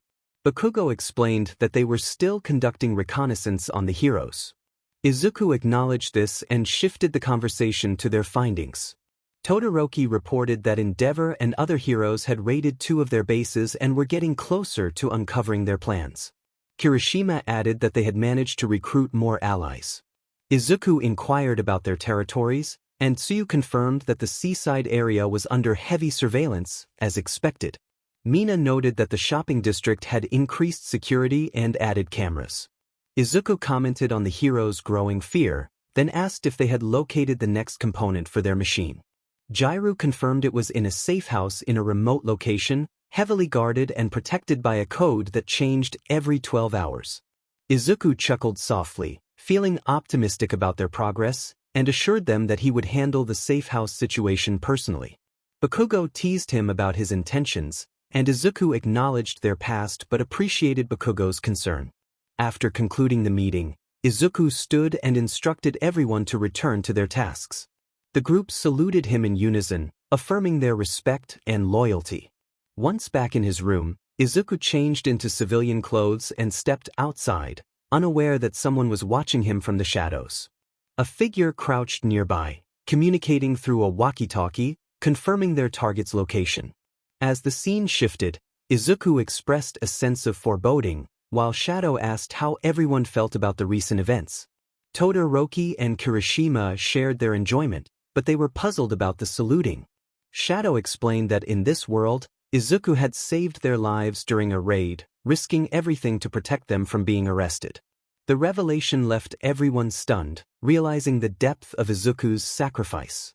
Izuku acknowledged the understanding, and Shadow suggested they take a break.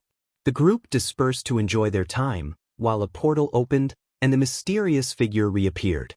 Shadow indicated that he would reveal more as their time progressed. The figure ominously hinted that soon they would discover the truth about their changing world and the identity of Shadow. With a sigh, Shadow resolved to ensure they were prepared for what lay ahead. As the chapter came to a close, it was break time for the characters from My Hero Academia. Some were exploring, while others enjoyed their lunch. Kirishima wondered if there was a gym nearby, prompting Kami to question his timing for a workout. Meanwhile, Achiko marveled at the abundance of food available. Izuku wondered if there was any mochi around. Tsuyu suggested that there probably was since there was so much food available. While others wanted to take a bit of a rest, Aizawa was sleeping in his room with a cat resting on him, and Shinso was curled up in a purple version of Aizawa's sleeping bag in his own room. Meanwhile, Izuku, the resident cinnamon roll, was having a conversation with the mysterious figure known as Shadow. They both shared a laugh, enjoying the moment. Izuku learned that Shadow was not an only child and was the oldest in his family. Curious, he asked why Shadow had chosen to show him this side of his life. Shadow explained that Izuku was a very interesting person in the multiverse. With infinite worlds and infinite versions of himself, each with different backstories, it was a fascinating concept. Izuku found it strange to think about so many versions of himself existing. Shadow continued, sharing that he had grown up with many mother figures, which taught him to be respectful, caring, and a hero to those in need. However, as the oldest sibling, he often had to take on a parental role for his younger siblings, especially when their parents were busy with work. Izuku expressed sympathy for Shadow's situation, but Shadow reassured him that it was fine.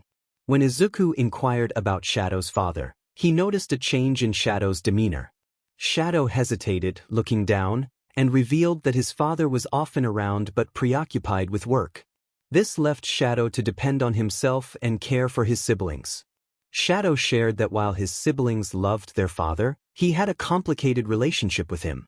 He had cared for him but never fully understood his father's dedication to his job until it was too late.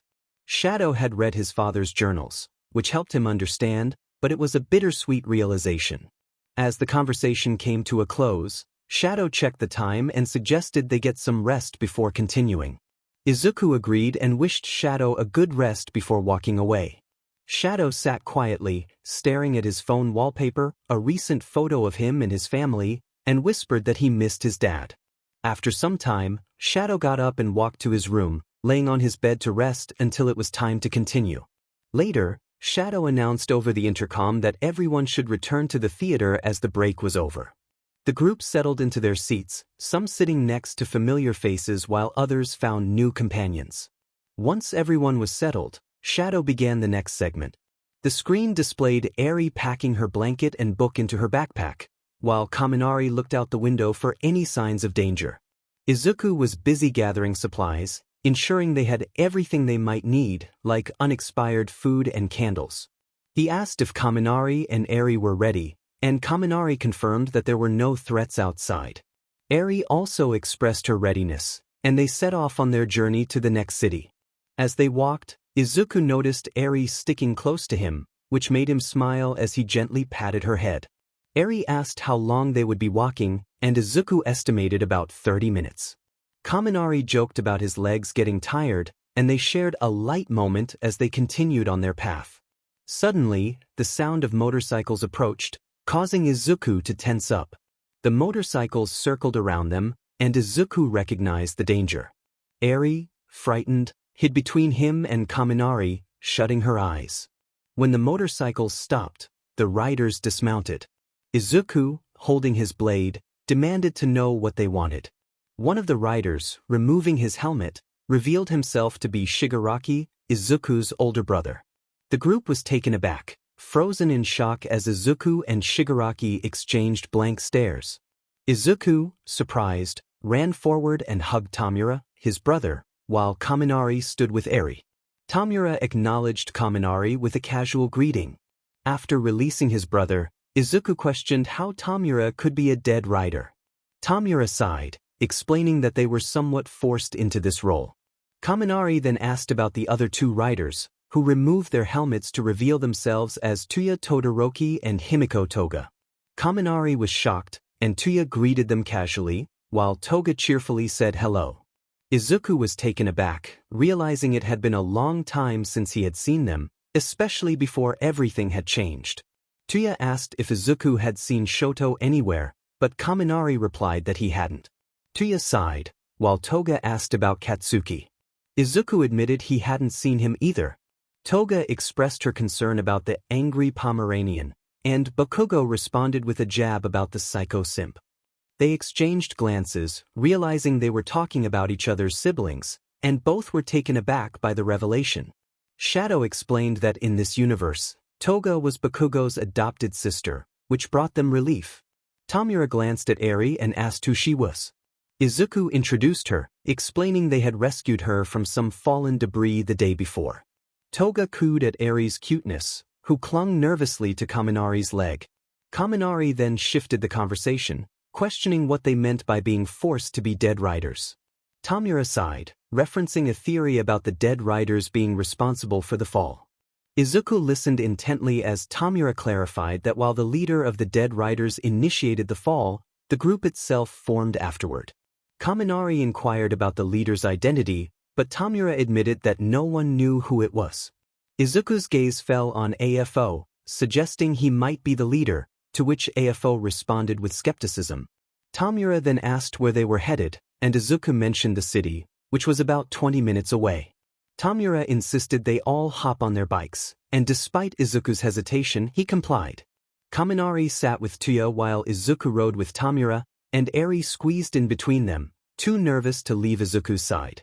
With a nod, Tamura signaled for them to go, and they sped off toward the city.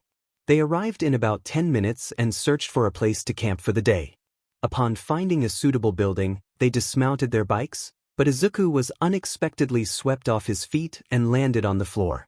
As he looked up, he realized who had knocked him down. Miruko greeted him cheerfully, prompting Izuku to react with a mix of surprise and urgency, leading him to run away. Maruko chased after him, demanding he return. Shadow then asked how everyone enjoyed the encounter, receiving positive responses from the characters. He decided to move on to the next segment. However, an error occurred, prompting Izuku to alert Shadow, who was distracted. Frustrated, Shadow searched for the problem, explaining to Aizawa that the internet was acting up. Bakugo chimed in, questioning how a god could have internet issues. Shadow replied that even gods faced challenges, particularly with their Wi-Fi provider. Kami wondered what they would do next, and Shadow suggested they react to memes. Aizawa expressed his dismay, but Kami was excited.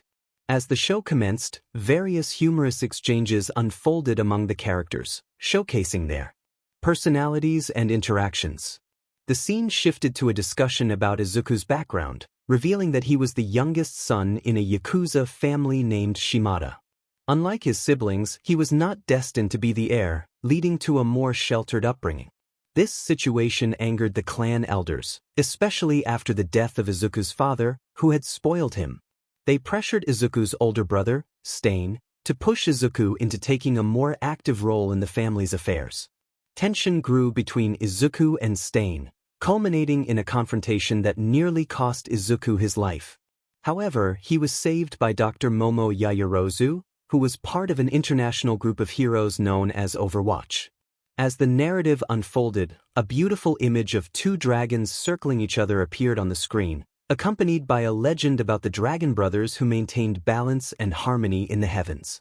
The scene transitioned to the top of a large Japanese house, slowly panning toward the road outside the property. A pair of feet landed on the sidewalk, and the camera shifted to reveal Stain, equipped with a bow and a quiver of arrows on his back. He was determined, having vowed never to use a sword again after the supposed death of Izuku. Stain began to run toward a large gate, swiftly climbing over it. The scene transitioned to a stylized depiction of two dragons engaged in battle. The narrator explained that the brothers argued over who could better rule their land. Their quarrel escalated into rage, darkening the skies until the dragon of the south wind struck down his brother, who fell to earth, causing the land to shatter.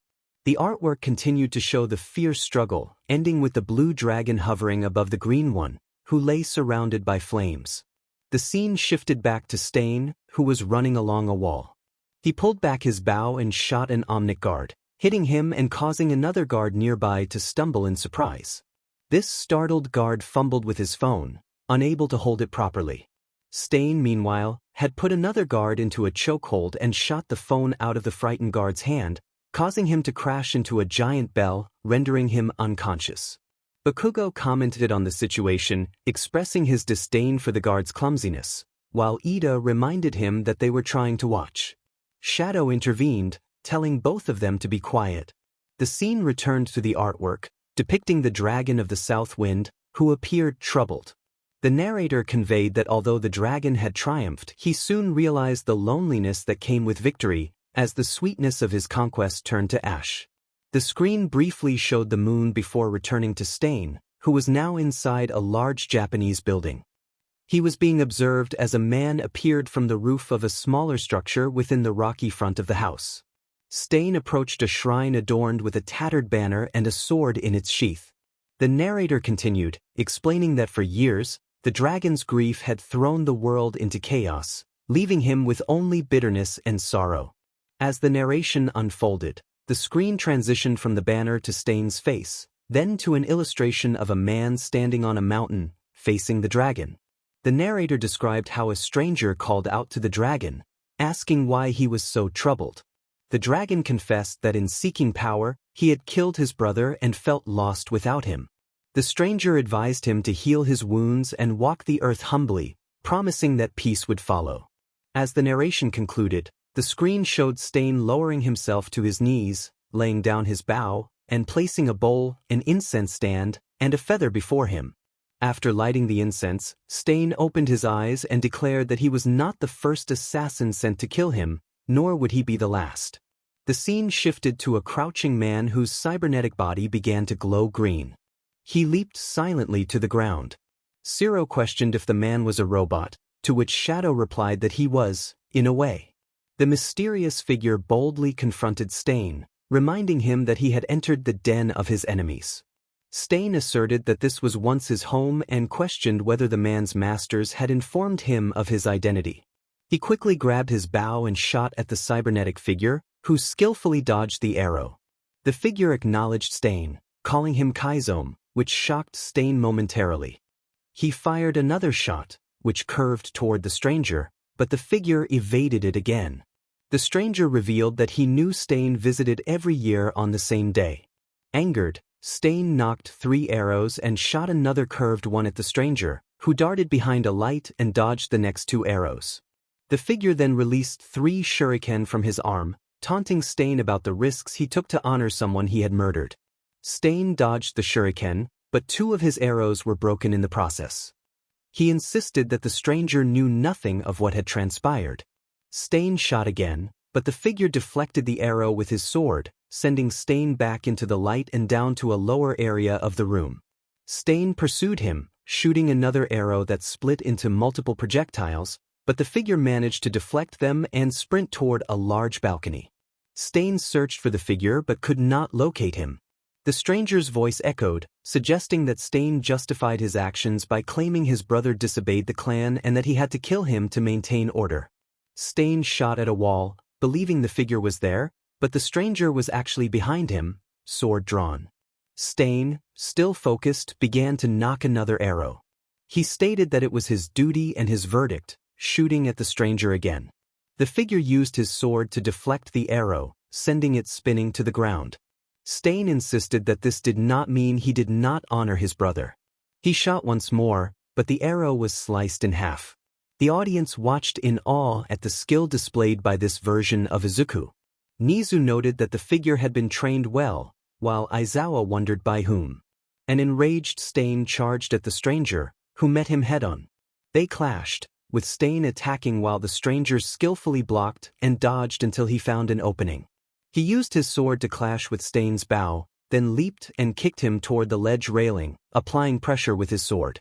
As the tip of the stranger's sword was pointed at Stain, he spoke, questioning whether Stain thought. He honored his brother with incense offerings, asserting that true honor resided in one's actions. Stain, seeing the arrow that had flipped into the ground, retorted that the stranger was unworthy to speak his brother's name. He pushed the stranger back and flipped him away, sliding to grab the arrow. Pulling back his bow, Stain's tattoo began to glow blue. With determination, he declared his intent, and the glowing blue light enveloped his arm and bow as he released his arrow, summoning blue twin dragons behind it. He grabbed the larger sword on his back. A powerful voice called out, summoning a green dragon that followed the sword's movement. Kami expressed excitement, exclaiming that they had dragons, and the kids echoed their enthusiasm. The mysterious figure used his dragon to control the other 2, sending them back towards Stain, who fell to his knees and dropped his bow after colliding with them. The figure then sheathed his sword. Stain, realizing the situation, questioned who the figure was, noting that only a Shimada could control dragons. In a swift motion, the figure dashed at Stain, placing his smaller sword to his neck. Stain urged him to proceed, inviting death. The figure, however, refused, stating that Stain still had a purpose in life, addressing him as brother. He removed the blade from Stain's neck and stood tall. Stain, shocked, quickly rose and grabbed his bow, unable to comprehend the situation. He questioned how this was possible, believing his brother to be dead. The figure revealed his face, unhinging the bottom part of his helmet, and the crowd gasped at the sight of his eyes. Inko expressed her surprise, while Bakugo and All Might reacted in disbelief. The scene shifted to Stain, who recognized the figure as Izuku. The screen then displayed an artistic representation of the dragon kneeling before the stranger. The narrator described how the dragon knelt, finally able to see the world clearly, transforming into a human. The stranger, revealed as his fallen brother, reunited with him, and together they set out to rebuild what they had once destroyed. The artwork transitioned to show the 2 dragons' tails fading into shadows of the brothers on the mountain. Todoroki pondered if the 2 dragons represented Midoriya and Stain, to which Shadow confirmed. The screen faded back to Stain and Izuku, where Stain questioned what Izuku had become. Izuku adjusted his mask, stating he had accepted his identity and forgiven Stain, urging him to forgive himself. As Izuku placed a hand on Stain's shoulder and walked past him, he looked back, declaring that the world was changing and it was time for Stain to choose a side. He leaped from the balcony onto one of the towers of the wall. Stain rushed to grab an arrow and pulled back on his bow, expressing his belief that reality was not like the stories their father told. Izuku responded that perhaps he was a fool for believing there was still hope for Stain, but he did. He glanced back at Stain, leaving him with a thought before disappearing into smoke, leaving only a feather behind. Stain sheathed his arrow and returned to the shrine, kneeling in contemplation. The screen faded to black. Nizu remarked on the beauty of the moment, and Momo agreed. Shadow, from his booth, expressed frustration about Moira, drawing confused looks from everyone. Realizing he had forgotten to activate the soundproofing, he paused an online game and stood up, hearing the chaos from his headset. He asked the audience how they enjoyed the show, and Izuku praised it. Kami chimed in about the dragons, prompting Aizawa to ask who trained Midoriya. Shadow explained that in his childhood, a family friend trained him, but later, after leaving Overwatch, he was trained by a robotic monk who resembled All Might. Aizawa acknowledged the information, and Shadow moved on to the next topic. As he scrolled through his computer, the screens began to glitch, displaying a message about the truth. Shadow reacted with concern, and Izuku asked what was happening. Shadow attempted to fix the issue when a portal appeared on stage. As everyone turned to the portal, a man emerged, prompting Bakugo to demand his identity.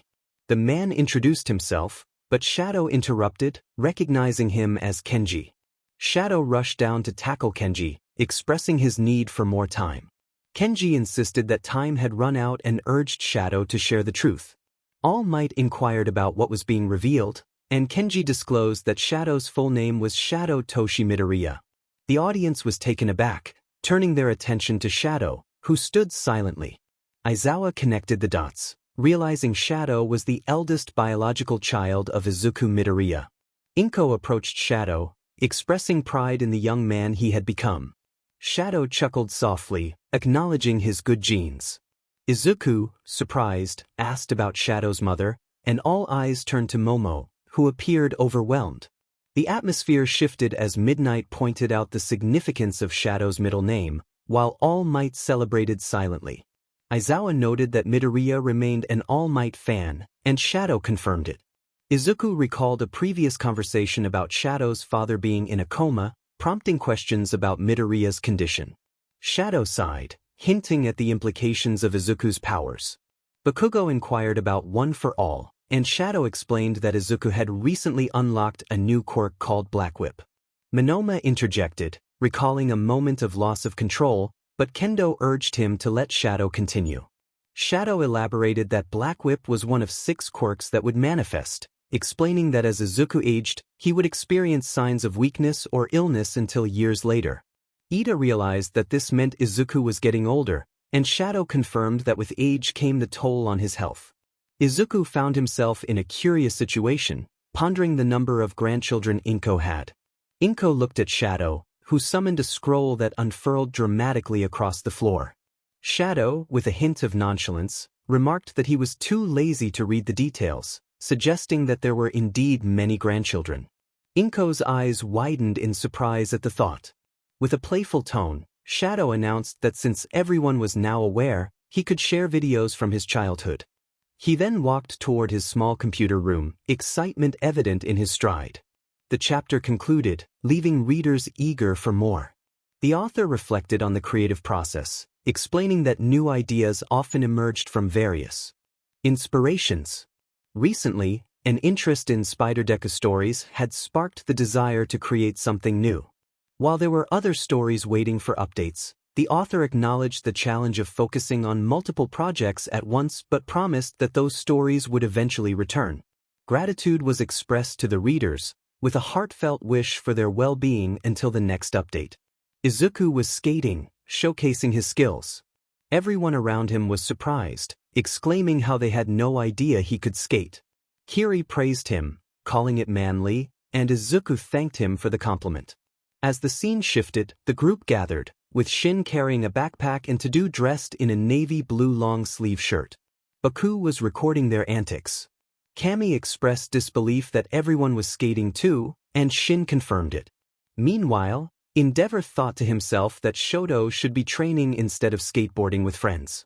Mina, with a hint of jealousy, asked Jiro if she was skating too. Jiro confirmed that Izuku had been teaching her for a while. Momo, feeling a bit envious, remarked that it was nice. Achiko then complimented Jiro, and Toru agreed, prompting a shy thank you from Jiro. In another moment, Tadu skated impressively, and Kami enthusiastically praised him. Tadu thanked him in return. The group discussed their skating location, revealing it was an abandoned building they had discovered, which turned out to be a great spot for skating. As they reminisced, Toko skated and recalled their time at the skate park. Izuku teased her about how long it took to land a trick, to which Toko responded playfully. Kiri and Tetsu cheered for Tadu, calling him manly and cool. Tadu appreciated their support. Shadow then asked if everyone enjoyed the skating clips, and the group enthusiastically agreed. Kami expressed a desire to learn from Izuku, and Kiri and Mina echoed that sentiment. Izuku encouraged everyone interested to raise their hands, and soon all the students had their hands up. He offered to teach them on weekends when he had time, and the students expressed their gratitude. With the excitement still in the air, Shadow announced the next screening, concluding the chapter.